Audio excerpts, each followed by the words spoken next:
সুপ্রিয় দর্শক, মগরাহাট থেকে আমি আনোয়ারুল হক।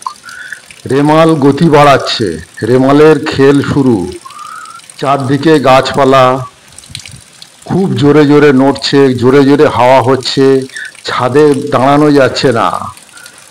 আকাশটা দেখুন কালো হয়ে আসছে, রাতে কি হবে জানি না।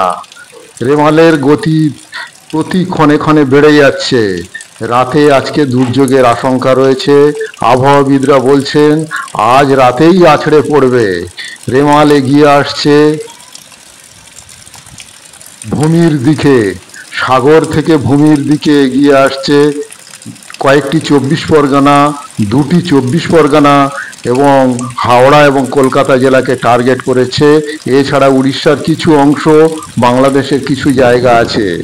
রেমাল এগিয়ে আসছে, সমস্ত রকমের সতর্কতামূলক ব্যবস্থা গ্রহণ করা হয়েছে প্রশাসনিক দিক থেকে। বৃষ্টির সাথে সাথে ঝড়, ঝড়ের সাথে শোঁ শোঁ করে আওয়াজ।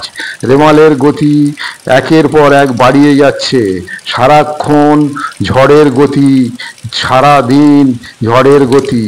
সন্ধ্যার থেকে শুরু রেমাল খেল শুরু করেছে।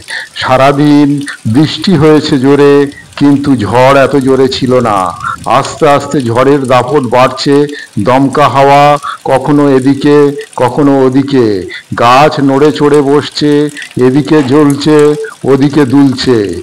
চারদিকে একটা ভয়ের আতঙ্ক। মানুষেরা প্রত্যেকে তাদের খাবার সংগ্রহের দিকে মনোযোগ দিচ্ছে। কেউ ছাদের ট্যাঙ্কে জল ভরে রাখছে, যাতে বিদ্যুতের কানেকশন বিচ্ছিন্ন হয়ে যাওয়ার পরে কয়েকদিন সাফার করতে না হয়। রেমালের এই আচরণ মানুষকে আশঙ্কিত করে তুলেছে। রেমাল গতি বাড়াচ্ছে, রেমাল গতি বাড়াচ্ছে। দেখা যাক রাতের দিকে কী পরিণতি আমাদের জন্য অপেক্ষা করছে। আমরা ভীত।